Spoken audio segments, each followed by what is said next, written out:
चलिए अब अगला प्रश्न है कि क्रिकेट टीम के एक कोच ने 3,900 रुपये में 3 बल्ले और 6 गेंदें खरीदी।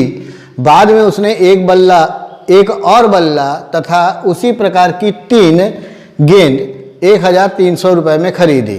इस स्थिति को बीजगणितीय तथा ज्यामितीय रूपों में व्यक्त कीजिए। तो इसमें हम ये देखते हैं कि 2 प्रकार की वस्तुएं खरीदी गई, एक है बल्ला खरीदा गया और दूसरा गेंद खरीदा गया।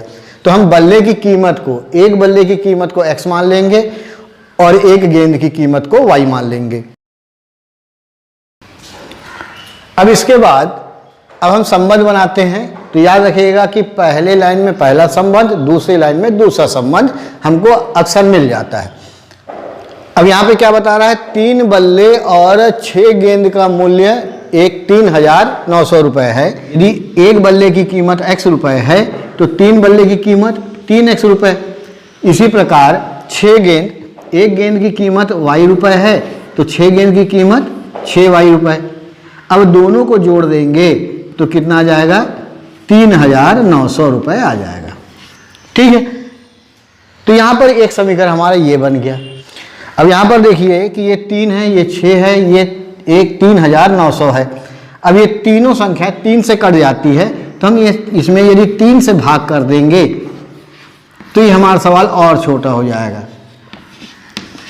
तो यहाँ पर आ गया x धन 2y बराबर 1,300 रुपये। तो सवाल थोड़ा छोटा हो जाता है यदि हम भाग कर दें, नहीं तो कैलकुलेशन में बड़ी बड़ी संख्या आती है, तब हमको तकलीफ होती है। इसीलिए बाद में तो कटना ही है तो अभी काट दिए। तो अभी काटने से क्या हो गया, सवाल थोड़ा छोटा हो गया, इससे हमको सहूलियत मिलती है। तो हमारा पहला समीकरण बन गया x धन 2y बराबर 1,300 रुपये। ठीक इसी प्रकार हम दूसरा समीकरण बना लेते हैं। दूसरी बार में क्या किया, एक और बल्ला खरीदा, मतलब एक बल्ला खरीदा और उसके साथ साथ 3 गेंदें खरीदी। तो 3 बॉल खरीदा मतलब 3y, और इसका बन गया 1,300 रुपये। ये समीकरण नंबर 2 बन गया। तो ये हमारे 2 समीकरण बन गए। अब इसका हम ग्राफीय रूप बनाने के लिए हम बिंदुएं प्राप्त करेंगे। अब हमारे यहाँ पे दोनों समीकरण आ गए हैं। अब इनका हम मान निकालते हैं। तो सबसे पहले हम समीकरण नंबर 1 ले लेते हैं। समीकरण नंबर 1 से t हो जाएगा x धन 2y बराबर 1,300।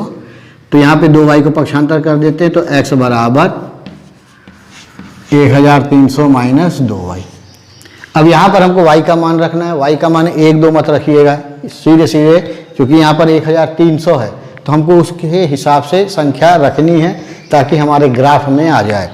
तो हम यहाँ पर y का मान यदि मैं 400 रख लेता हूँ, ठीक है ना, आप भी 400, 500, 600 जो भी रख सकते हैं, ऐसा दिक्कत नहीं, ऐसा ज़रूरी नहीं है कि मैंने 400 लिया तो आपको भी 400 लेना पड़ेगा, आप अपने हिसाब से रख सकते हैं। तो 1,300 माइनस 2 गुणा 400, तो यहाँ पर आ जाएगा 1,300 माइनस 800 बराबर 500।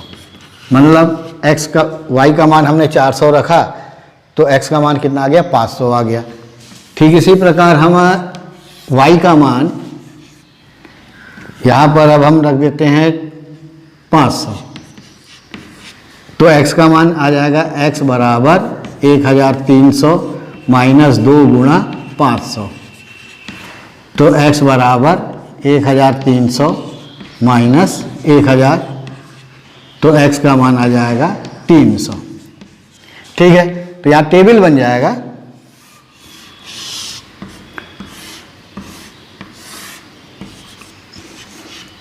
यहाँ पे हमने x का मान 500, तो y का मान कितना है, 400 है, और यहाँ पर x का मान 300 है, y का मान कितना है, 500 है। तो ये हमारा पहला टेबल बन गया।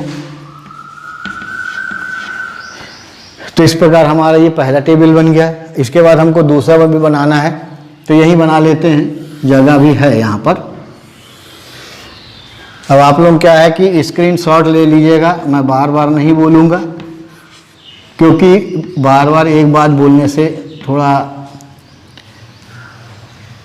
खींच जैसा लगता है कि ये बार बार काहे बोल रहे हैं स्क्रीनशॉट ले लेने।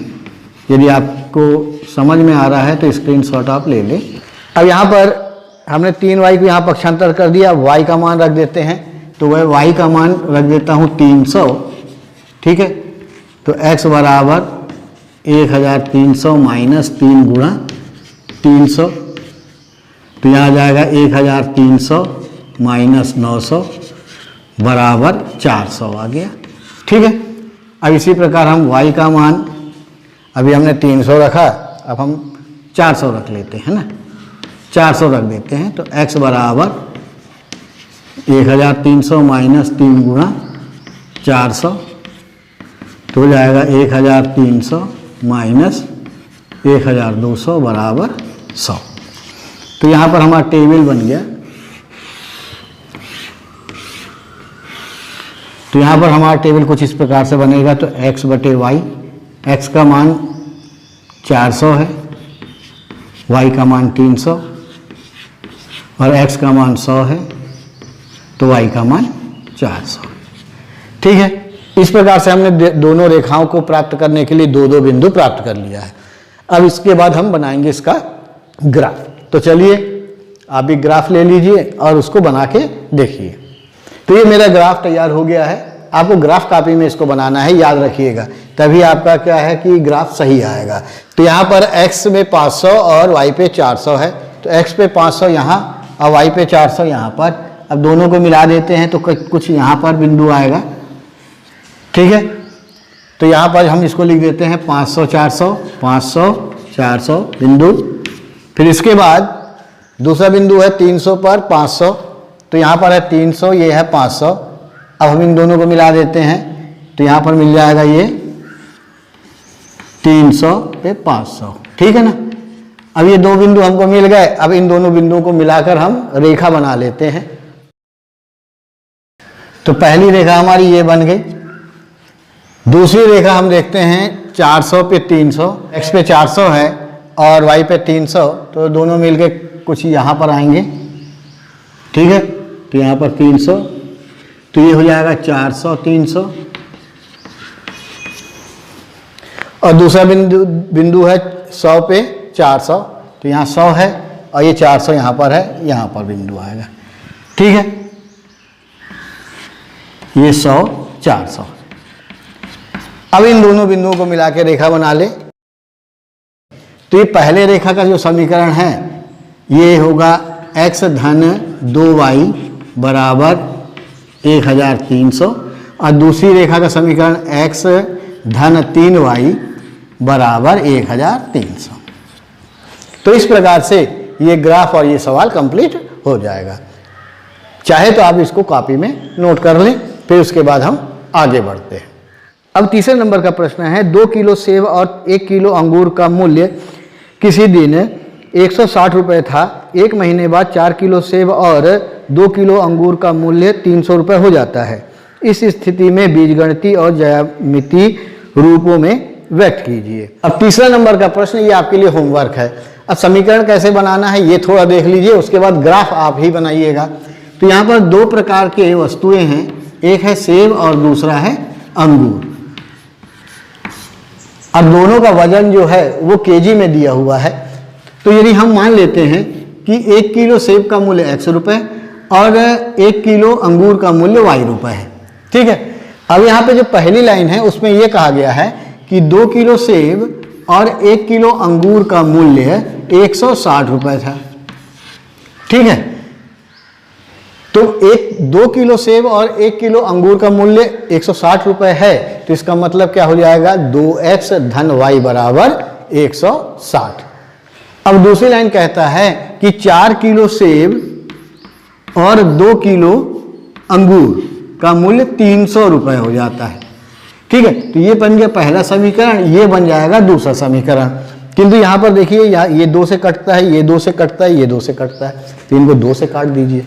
तो ये हो जाएगा 2x धन y बराबर 150। ये हो जाएगा दूसरा समीकरण।